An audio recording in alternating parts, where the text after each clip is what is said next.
जीवन में 7 प्रकार की संपत्ति आप अपने जीवन में पचा नहीं सकते।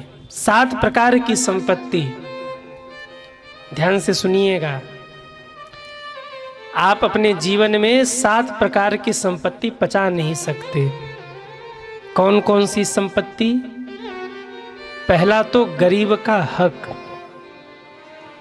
यदि आप किसी गरीब का हक मार करके और उसे आप पचाना चाहे तो वो पचने वाला नहीं है। उस गरीब का एक आंसू, एक पुकार आपके जीवन को बर्बाद कर देगा, आप उसे पचा नहीं सकते हैं। कभी किसी गरीब का हक मत छीनिए, कभी किसी गरीब का हक मत मारिए।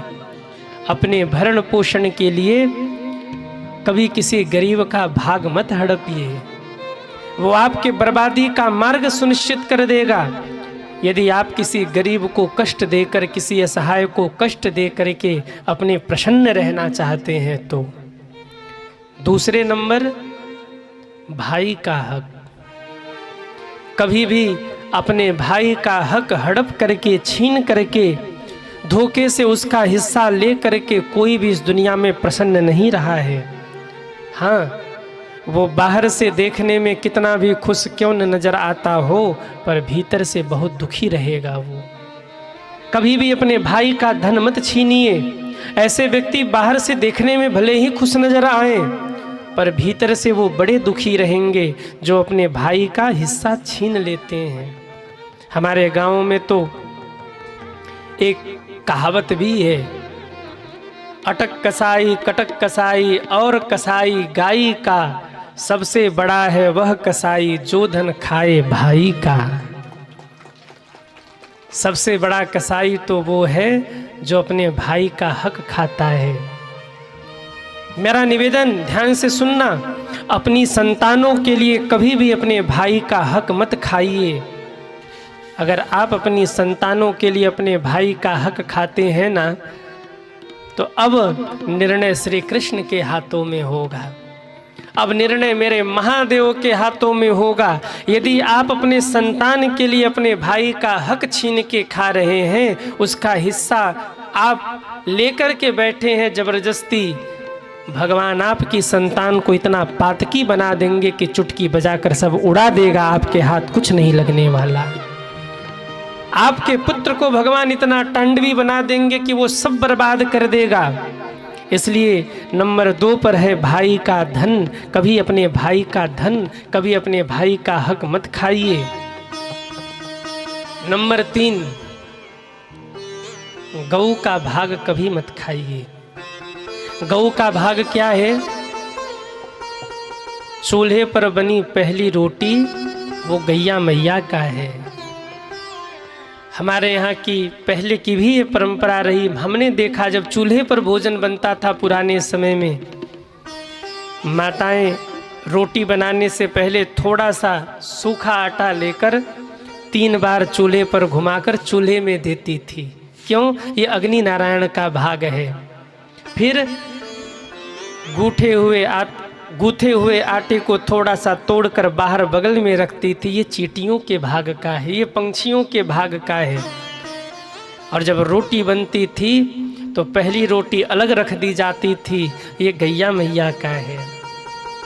आखिरी रोटी को भी अलग रखा जाता था, ये कुत्ते का है। ये हमारी परंपरा है। किसी भी हाल में पहली रोटी मत खाइए, पहली रोटी गौ माता को खिलाइए। कितने लोग पहली रोटी गाय को खिलाते हैं? हाथ उठाएं। अब बड़ा असमंजस है महाराज, हम तो फ्लैट में रहते हैं, अब गैया मिले कहाँ? बड़ी समस्या है। फिर भी आप इतना तो कर ही सकते हैं कि अपने जीवन में एक गैया की आप सेवा करिए। कोई गौशाला ऐसा हो जहाँ एक गाय की सेवा आप ले लीजिए। ठीक है, एक गाय की सेवा आप नहीं ले सकते तो कम से कम 1 वर्ष में 1 महीने एक गाय के भोजन की व्यवस्था आप अपनी ओर से करिए, उनके लिए चारा पहुँचवा दीजिए। इतना तो आप कर ही सकते। अगर पहली रोटी आप गैया मैया के लिए नहीं निकाल पा रहे हैं, कभी भी गौ माता का भी हक है, गौ माता का भी हक है, उनकी भी सेवा हमें करनी चाहिए। आप फ्लैट में रहते अच्छी बात है, पर कम से कम 1 महीने ये संकल्प लीजिए कि किसी भी गौशाले में हम 1 महीने 1 गाय की सेवा करेंगे, अपनी ओर से चारा भिजवा देंगे।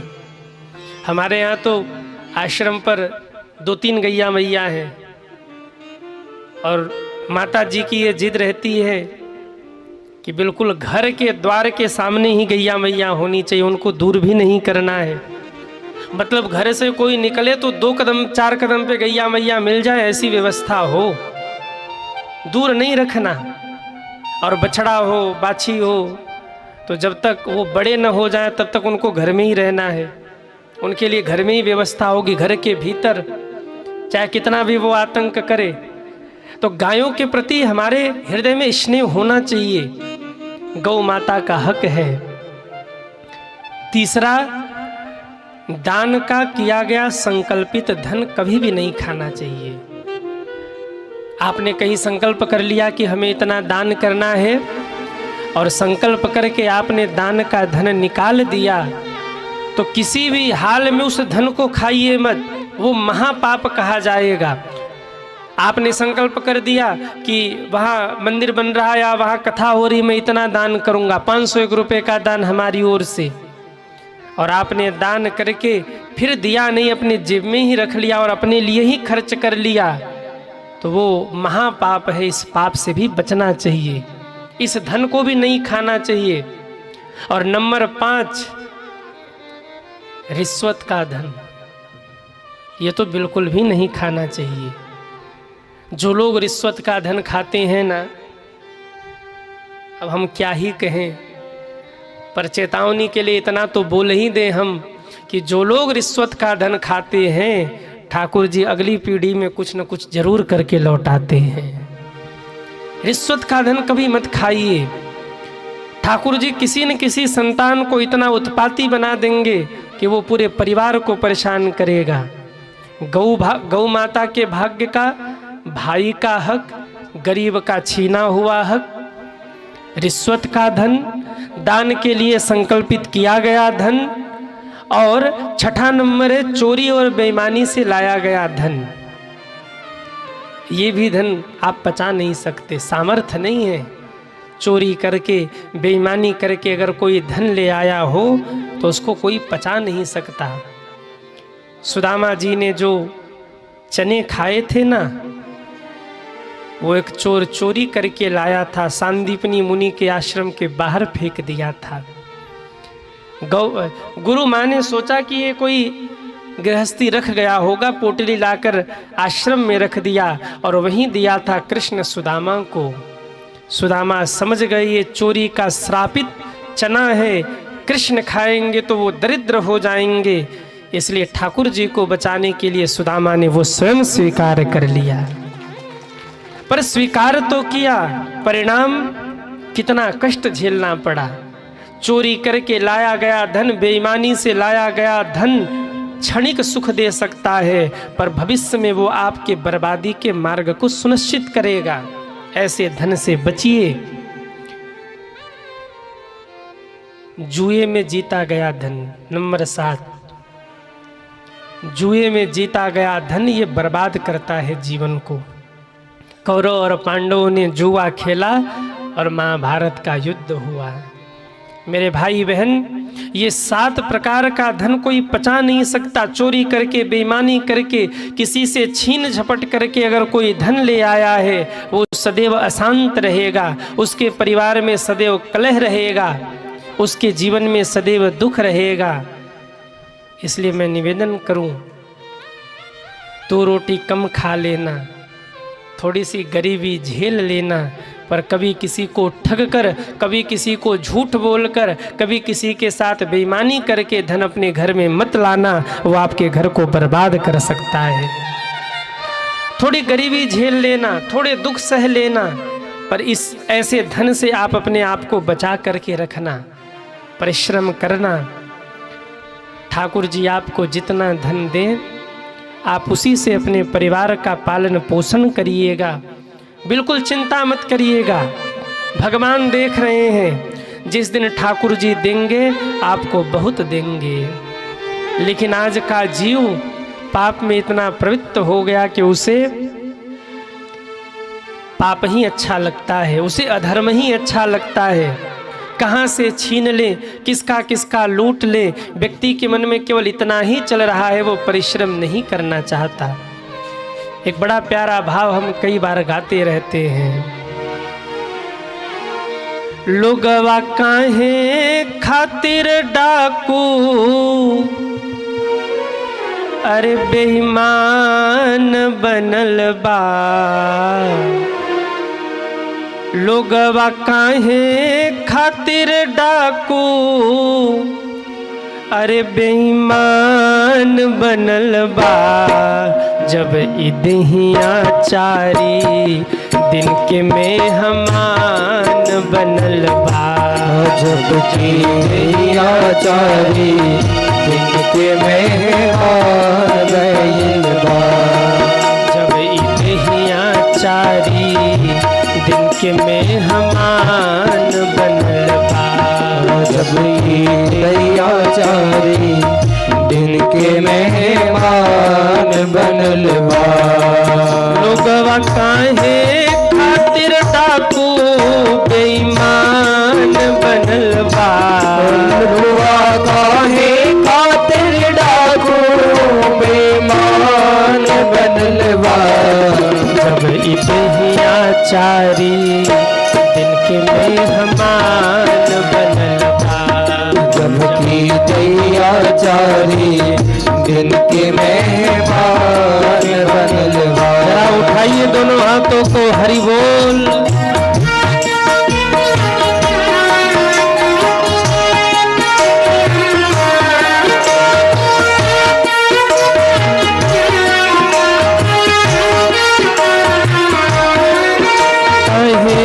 करला गुरूर एक दिन जइबा तू जरूर। काहे करेले गुरूर एक दिन जइबा तू जरूर। काहे करेला गुरूर एक दिन जइबा तू जरूर। काहे करेला गुरूर एक दिन जइबा तू जरूर। तोहरा जाए खातिर बासे के मचान बनल बा।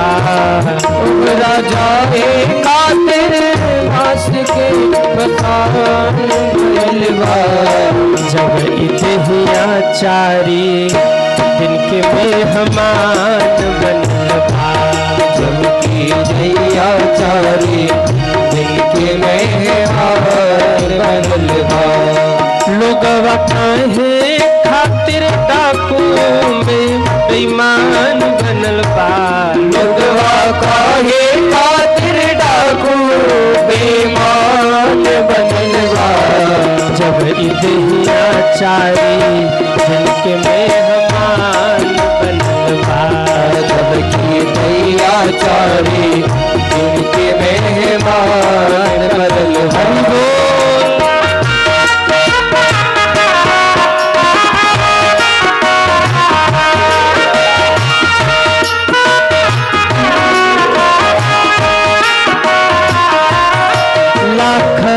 करबा तू कमाई कौड़ी संग नहीं जाई। लाख करबा तू कमाई कौड़ी संग नहीं जाई। लाख करबा तू कमाई कौड़ी संग नहीं जाई। लाख करबा तू कमाई कौड़ी संग नहीं जाई। ढाई गज कफन के जाए के विधान बनल बा। ढाई गज कफन ओढ़ जाए के विधान बनल बा। जब इदहिया चारी दिन के मेहमान बनल बा। जब इदहिया चारी जय हो। लोगवा काहे खातिर डाकू बेईमान बनल बा। लोगवा काहे खातिर डाकू बेईमान बनल बा। जब इदहिया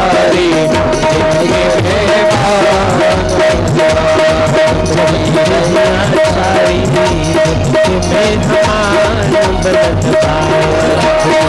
गैया चारी जिनके मेहमान लोगवा काहे खातिर ताको बेईमान बनल बा। लोगवा काहे खातिर ताको बेईमान। उठाइए दोनों हाथों को। जब ईद हिया चारी इनके मेहमान बनल जब गैया चारी हो। हिया चारी इनके मेहमान बनल बा। गैया चारी जिनके मेहमान के मेहमान बनल बा।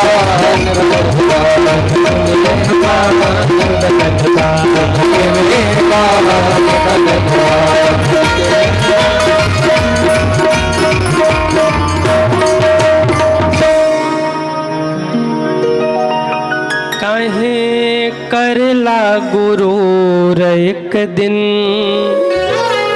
जइबा तो जरूर। काहे करेला एक दिन।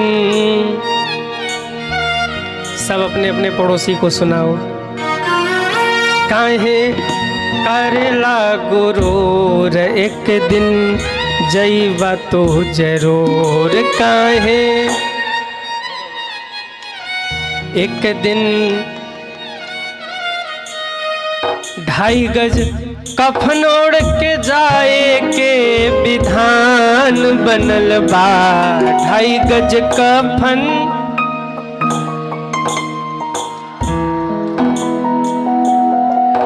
जब इतहिया चारी दिन के मेहमान बनल बा।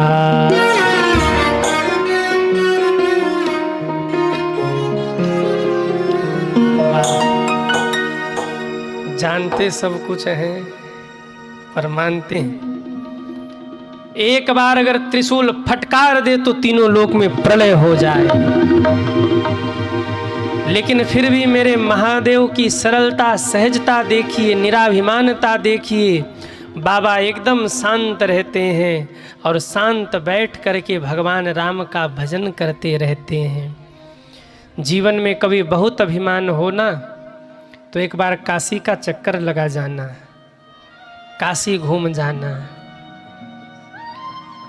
रात के समय में बनारस घूमने निकलना। बनारस घूमने का आनंद रात में है। अगर काशी घूमना है तो रात में घूमिए। घूमते घूमते मणिकर्णिका घाट पर पहुँचिए और जहाँ चिताएं जल रही हैं 1 घंटे वहीं बैठ जाइए। ध्यान से जलती हुई चिताओं को निहार लीजिए। आपके जीवन का सारा अभिमान उतर जाएगा, क्योंकि लखपति, करोड़पति, अरबपति, खरबपति यूं ही वहाँ जला दिए जाते हैं।